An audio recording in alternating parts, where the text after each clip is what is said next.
నిర్గమకాండము 4వ అధ్యాయము.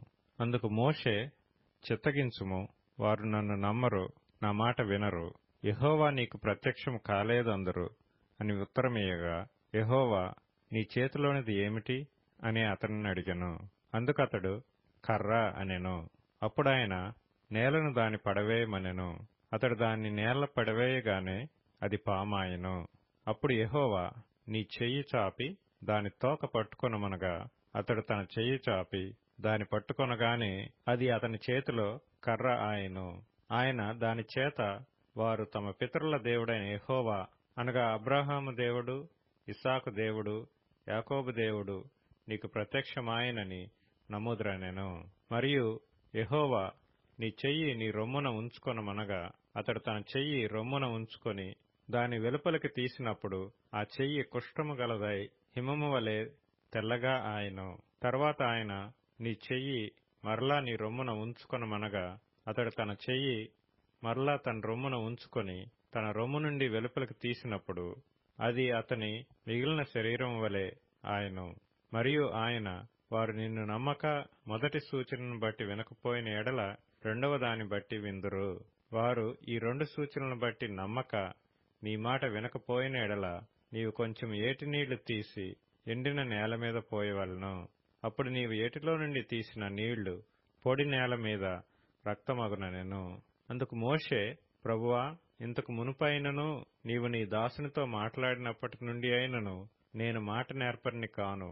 నేను నోటి మాంద్యము నాలుక మాంద్యము గలవాడనని యెహోవాతో చెప్పగా, యెహోవా, మానవునకు నోరిచ్చినవాడు ఎవడు?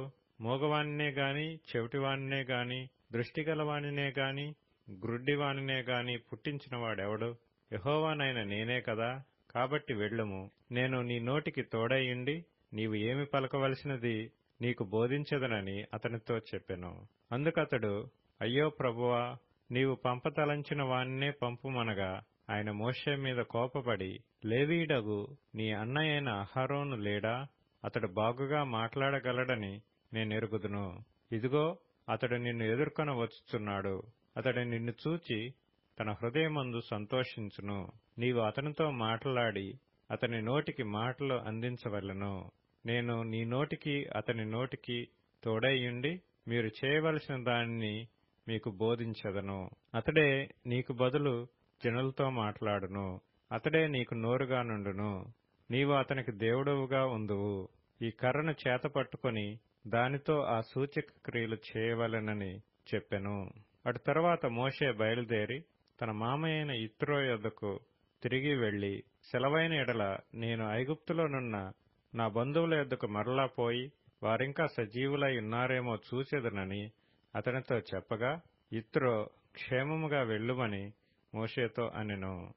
అంతట యెహోవా, నీ ప్రాణమును వెతికిన మనుషులందరూ చనిపోయిరి గనుక ఐగుప్తుకు తిరిగి వెళ్ళుమని మిద్యానులో మోషేతో చెప్పగా, మోషే తన భార్యను తన కుమారులను తీసుకొని గాడిద మీద నెక్కించుకొని ఐగుప్తుకు తిరిగి వెళ్ళెను.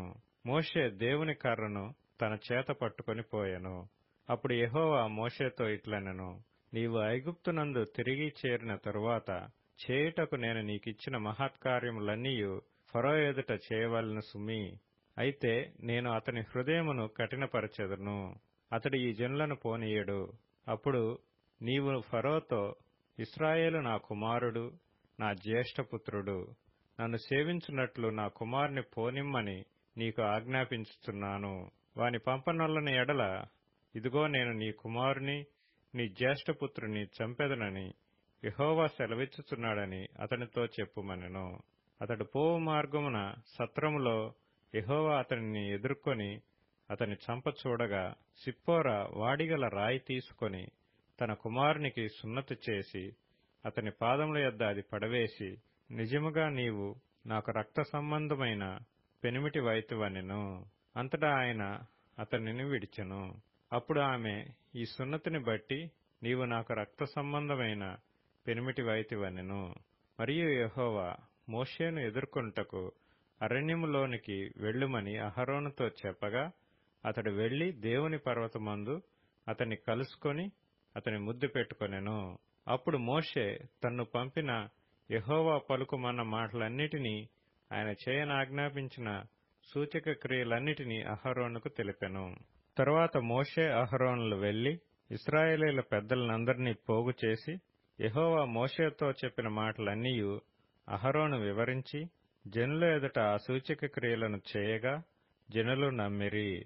మరియు యెహోవా ఇశ్రాయేలీయులను చూడవచ్చి తమ బాధను కనిపెట్టునన్న మాట జనులు విని తలవంచుకొని నమస్కారము చేసిరి.